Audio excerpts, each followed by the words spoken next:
Demon slayer the infinity castle movie 2025 లో వచ్చిన one of the biggest anime movie. Future లో ఈ మూవీని బీట్ చేసే యానిమే మూవీస్ ఆర్ సిరీసెస్ రావచ్చు. అండ్ ఇంకా ఈ విషయాన్ని పక్కన పెట్టేస్తే జపాన్ లో ఈ మూవీ ప్రీవియస్ హైయెస్ట్ గ్రాసర్ అయిన డీమన్ స్లేయర్ మూగన్ ట్రైన్ మూవీని బీట్ చేసి జపాన్ లోనే highest grossing film of all time గా ఉంది. అండ్ దీనికి one of the main reason మూవీకి ఉన్న బజ్ అండ్ హైప్ అలాంటిది. ఇఫర్టబుల్ స్టూడియోస్ యొక్క ఎక్సెప్షనల్ యానిమేషన్ అండ్ మూవీలో ఉన్న కొన్ని క్యారెక్టర్స్ వల్ల మూవీకి ఇంత హైప్ అయితే జనరేట్ అయింది. ఏదేమైనా సరే మావా, డీమన్ స్లేయర్ ఫ్రాంచైజ్ కి మెయిన్ హీరో ఎవరు? మన తాంజీరో కమాడో. కానీ ఈ మూవీకి తాంజీరో షైన్ అవ్వలేకపోయాడు. అంటే నార్మల్ గా మూవీలో కూడా మెయిన్ హీరో తాంజీరోనే అయినప్పటికీ చాలా మంది జెనిట్సు కోసమే మూవీకి వెళ్లారు. ఆ హైప్ కి తగ్గట్టుగానే మూవీ ఫస్ట్ హాఫ్ మొత్తం జెనిట్సు షోనే. జెనిట్సు వర్సెస్ కైగాకు ఫైట్ అయితే మూవీలో మేజర్ హైలైట్. అండ్ ఇంకొక పక్క అకాజా మూవీ లాస్ట్ హాఫ్ మొత్తం డామినేట్ చేసేస్తాడు. బికాస్ తన ట్రాజిక్ పాస్ట్ వల్ల డౌట్ లేకుండా చెప్పేయచ్చు మావా, మూవీ మొత్తం జెనిట్సు అండ్ అకాజానే. అండ్ వీళ్ళిద్దరూ మన హీరో తాంజీరోని కూడా సర్పాస్ చేసేస్తారు. ఎంతలా అంటే మూవీలో తాంజీరో అనేవాడే హీరో అని గుర్తులేనంత. అండ్ ఇప్పుడు మనం క్లియర్ కట్ గా అయితే మాట్లాడుకుందాం. ఫస్ట్ మనం జెనిట్సు గురించి మాట్లాడుకుందాం. జెనిట్సుని మనకి డీమన్ స్లేయర్ లో ఇంట్రడ్యూస్ చేసినప్పుడు వాడి అబిలిటీస్ కొంచెం మిస్టరీగానే ఉన్నాయి. అండ్ జెనిట్సు తన ఎనిమీస్ ని ఒక యూనిక్ వేలో హ్యాండిల్ చేస్తాడు. నార్మల్ గా ఎవరైనా సరే డీమన్స్ ని డిఫీట్ చేయడానికి వాళ్ళతో ఫేస్ టు ఫేస్ ఫైట్ చేస్తారు. బట్ జెనిట్సు ఇస్ డిఫరెంట్ అబ్బా. మనోడికి డీమన్స్ ని చూస్తే ఉచ్చబడిపోద్ది. అండ్ ఇక్కడ ఇంకొక విషయం ఏంటంటే మనోడు అన్కాన్షియస్ అయ్యాడు అనుకోండి, డీమన్స్ కి ఉచ్చబడిపోద్ది అనమాట. అలాంటి వాడు మన జెనిట్సు. జెనిట్సు ఇలాగే ఫైట్ చేస్తా ఉంటే ఇక్కడ ఇలాంటి క్వశ్చన్ అయితే రేజ్ అయింది మామ, వీడు ఇలాగే భయపడుతూ అన్కాన్షియస్ అయ్యాక ఫైట్ చేయగలిగితే ఫ్యూచర్ లో వీడి పవర్స్ ఎలా గ్రో అవుతాయని. అందరూ అలా అనుకోవడం వల్ల జెనిట్సుకి ఇష్టం లేదనుకుంటా. ఇన్ఫినిటీ క్యాజిల్ లోకి ఎంటర్ అవ్వంగానే తనలో అసలు మనం భయాన్ని చూడడం, డిఫరెంట్ జెనిట్సుని చూస్తాం. జెనిట్సు ఎప్పుడైతే ఇన్ఫినిటీ క్యాజిల్ లోకి ఎంటర్ అవుతాడో తన ఐస్ ని ఓపెన్ చేస్తాడు. అది కూడా చాలా డేర్ గా. ఒక పక్క హషీరాల సైతం భయపడుతుంటే మనోడు మాత్రం చాలా కూల్ గా క్యాజిల్ లోకి ఎంటర్ అవుతాడు. జెనిట్సుని అలా చూసి ఫ్యాన్స్ అంతా షాక్. అసలు అంతలా భయపడే జెనిట్సు అసలు ఇలా ఎలా మారిపోయాడని డీమన్ స్లేయర్ ఫ్యాన్స్ కి అయితే అసలు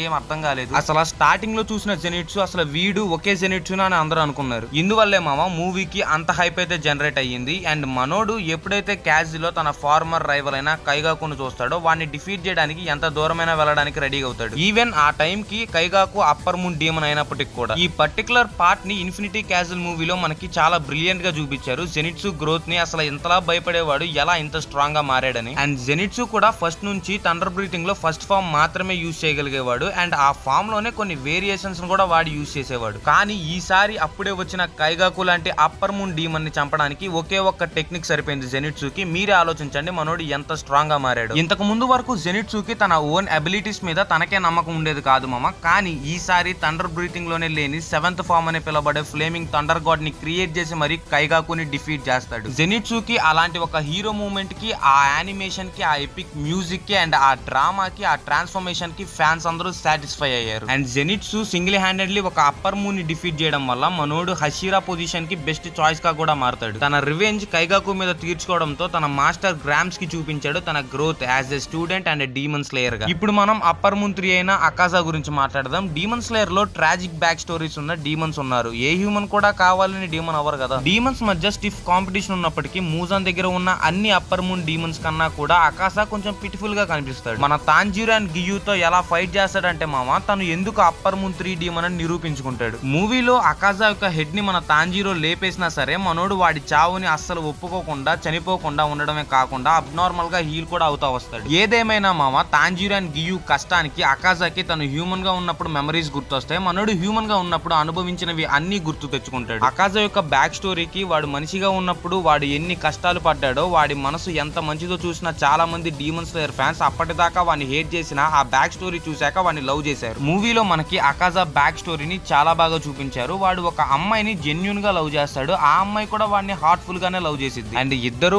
మ్యారేజ్ కూడా చేసుకుందామని ఫిక్స్ అయిపోతారు. కానీ అన్ఫార్చునేట్లీ మనోడు అందరినీ కోల్పోతాడు. తన ప్రేమించిన అమ్మాయిని, వాళ్ళ మాస్టర్ ని, అందరినీ కోల్పోతాడు. అది కూడా కొంతమంది మనుషుల వల్ల. ఎవరైతే అకాజాని అండ్ తన మాస్టర్ ని ఫేస్ చేయలేరో వాళ్ళు చేస్తారు ఇవన్నీ. అకాజా వాళ్ళందరినీ చంపి రివెంజ్ తీర్చుకున్నా సరే మనోడు డీమన్ అవ్వడానికి ఒప్పుకుంటాడు. ఎందుకంటే మనోడు కనిపించింది వాడు ఇంకా మనిషిగా ఉండడానికి ఏ రీజన్ లేదని. అకాజా బ్యాక్ స్టోరీ ఇంత సాడ్ గా ఉండడమే కాకుండా తాంజీరో అండ్ గియుతో ఫైట్ లో వాడిని సెల్ఫ్ డిస్ట్రాక్షన్ చేసుకునేలాగా కూడా చేసింది. అండ్ లాస్ట్ గా అకాజా ఆ ఫైట్ గెలిచినప్పటికీ కూడా తన ఓటమిని ఒప్పుకుంటాడు. అండ్ దాని తర్వాత పీస్ఫుల్ గా నరకానికి అయితే వెళ్ళిపోవడానికి నిర్ణయించుకుంటాడు. వాడిని వాడే అంతం చేసుకుంటాడు కూడా. అకాజా యొక్క సెల్ఫ్ రిఫ్లెక్షన్ అండ్ తన డెత్ మూవీకి సోల్ గా మారింది. అకాజా ఎమోషనల్ ట్రాజిక్ బ్యాక్ స్టోరీకి అందరు డీమన్ స్లేయర్ ఫ్యాన్స్ బాగా కనెక్ట్ అయ్యారు. అర్థమైంది కదా మామ, మూవీలో తాంజీరోనే మెయిన్ క్యారెక్టర్ అయినప్పటికీ కూడా మూవీకి ఆ హైప్, ఆ సక్సెస్ సపోర్ట్ సపోర్టింగ్ క్యారెక్టర్స్ అయిన జెనిట్సు అండ్ అకాజా వల్లే వచ్చింది. అండ్ నేనేమి ఈ వీడియోలో తాంజిరోనేమి తక్కువ చేసే మాట్లాడట్లేదు, ఉన్న ఫ్యాక్ట్ మాత్రమే చెప్తున్నాను. ఇదంతా విని మీరెళ్ళి కింద నన్ను కమెంట్ సెక్షన్ లో వేసుకోమాకండి. అండ్ వీడియో నచ్చితే వీడియోకి ఒక లైక్ చేయండి, మన ఛానల్ ని సబ్స్క్రైబ్ చేసుకొని పక్కనే ఉన్న నోటిఫికేషన్ బిల్ ని యాక్టివేట్ చేసుకోండి. సో ఇదన్నమాట వీడియో. ఇంకో ఇంట్రెస్టింగ్ వీడియోతో కలుద్దాం. Until then love you all, bye by.